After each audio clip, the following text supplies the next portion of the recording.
All right, business owners of America and even the globe, Buddy and Nikki Cummings here, and here to talk to you about culture again today. So yesterday we got the opportunity to talk about culture as a whole, but we realized that we have to start within us. Again, talking to you as an owner-operator of your business. This is something that you can't come up and show up half-assed to. This is something that you can't delegate. This is something that you have to be in the right headspace with the right attitude and the clarity every day, unfortunately, because sometimes you're not ready, but that's got to be you, right? So today now we get to go to talk a little bit more how we incorporate the organization, right? That's right. We're going to unpack how culture plays out within your team. Yes. So I think what we want to understand is real quickly, what is it that you and your business stand for, right? And when I say that is like, where is the passion within you that you can invite your team to play in? Because if it's not something that you're dying with excitement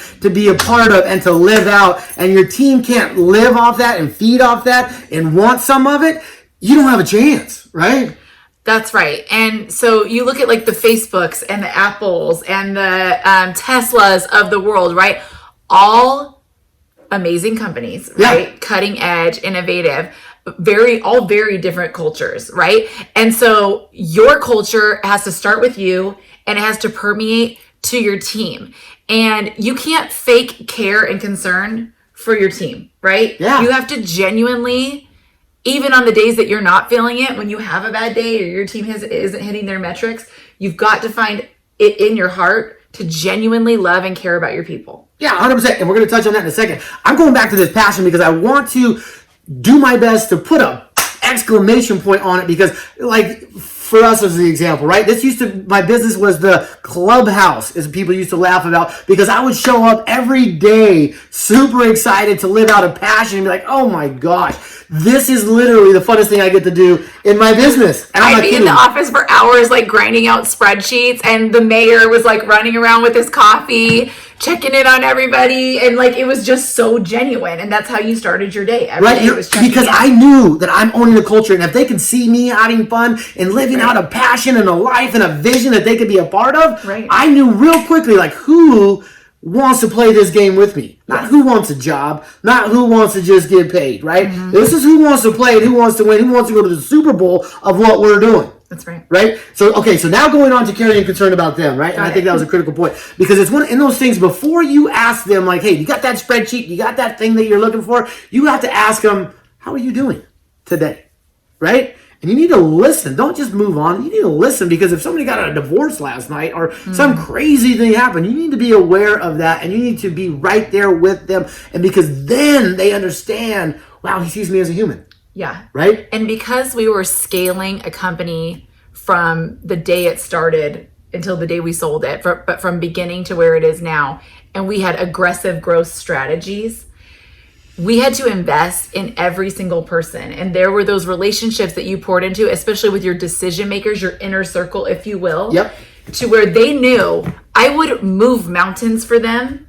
And so when it came time for me to need them to move mountains for me, they were ready to do it, because it was a give take, right? It was an investment in these people. I would move mountains for them professionally and personally. I'm talking about the people that I manage directly, but we had each other like that because it was real, it was sincere, and they mattered. And they still do to this day. And anybody says, if you got a boss or anybody say, oh, it's just business, bull crap. We're people, working with people, selling to people. That's right. Any way, shape, or form. So you have to understand them as a human and know that you see them as a human before as an employee, right? That's right. Critical. So now we're going into this finesse, right? Yeah. And this is, I love, right? Because it's going back to, it's got the, I love you as a person, and I'm here for you, right? And I know your birthday, I know your wife's name, your kids' names, all the things. It's critical. Deeper than that, yeah. So you got them as a human being over here, and then you also have, this is your passion and vision of where you want to go in life, right? And so the finesse is where, though I love you as a human being, I will not compromise on where we're going in this organization. And it's not your fault, and it's not my fault, right? This is a situation that you might not be in the right seat in this organization to get this company where it needs to go right now. right? And so that's something that you really have to get this culture to understand, like, man, and your teammates will start to understand and appreciate that, and they'll come to me and say, hey, buddy, hey, Nikki, we're not going to get to where we need to go with that guy in that seat. Unfortunately, he's not going to be able to get us there, right? And so that is and when you do it right and the finesse is taking place, they start to understand, oh shit, I am the guy or the gal that these guys are now looking at, and I'm the weak link to get this company to where they need to go. And that's culture, when everybody understands that you're not going to compromise where you're going because the passion you have, you love them, so you're not mad at them, you're not being mean. They're just an obstacle versus an asset, right? That's right. I mean, we literally, in several of our businesses over the years have had family members, friends work at the company. Yeah. And we love them. We love them at work. We love them outside of work. But nothing can compromise the mission of the business. So you have to have like-minded individuals who want to run with you, and you get them there by motivating them, loving on them, and bringing them into the fold. Yes. And if they're not the right person, you will know that too, and that will happen. Oh, and it's actually freeing when you realize, oh man, they're just in the wrong seat. Right. They're on the wrong bus. So we're going to close this up with 2 points, right? Because the one, it can't be emotional. If you feel like you're picking on somebody, they feel like you're picking on them, it creates a weird, heavy culture for everybody. Yeah, HR drama, all that. You're just trying to be mean, but you don't know what you put your finger on it. So this accountability with metrics that you begin to look at. We talked yesterday about daily meetings with your key executive. Then you meet weekly, and we're going to dive heavily into this metrics mindset because you need to know it, and it needs to be critical to you. But weekly, you understand, and they have to report on what that vital thing that they're doing to contribute to your organization, and it's either green or red. Met, not met. Met, not met. So you have a camaraderie, you have an esprit of team and love and being together, but you have a spirit of accountability. And if this is not corporate America, if you're a small business owner, right? Yeah. Which is who we are at our core and always will be, regardless of the size of our companies, you don't get to hide in dark, corners at our companies. And so it's met, not met. Round of applause, golf clap if you came close, or no clapping. I mean, it's a spirit of accountability. And everyone gets around whatever room or whatever situation you're in, and it just lets everybody know, oh shoot, every week.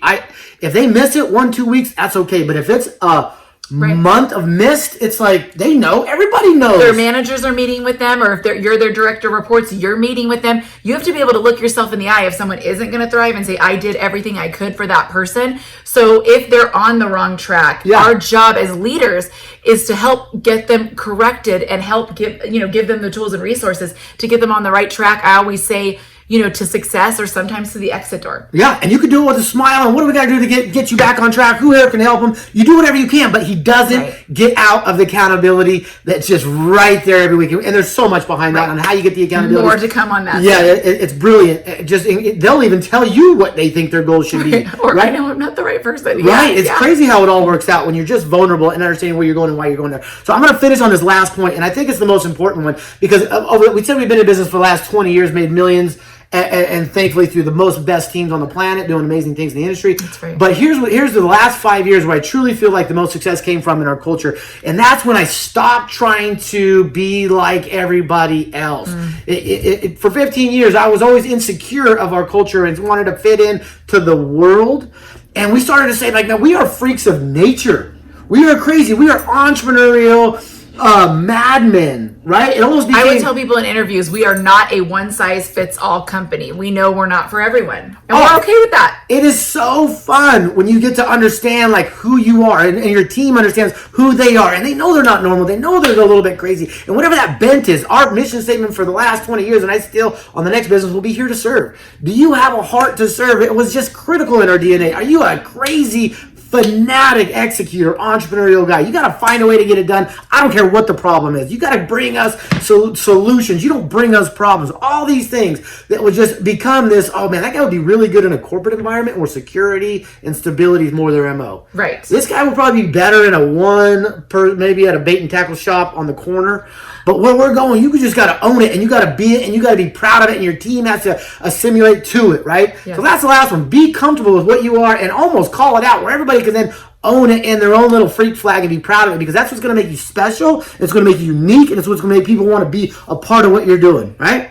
That's right. So go home tonight or wherever you are watching this video and think about your DNA and what is your special sauce that makes you unique. Be proud of that and make sure that your decision makers and out, permeating through your pond, that people know what your culture is and how to be a part of the team that succeeds. And so I'm caveat. So some people might say like, no, you got to be an asshole and your work has to be stressful. I say make it a clubhouse. Do what you love. I promise you, it's the funnest thing because you're going to spend your whole life playing, right? And do it with people that you love and appreciate and get the respect to do it with you and know that they're in this fight on the same page with you, right? So it's a team thing, right?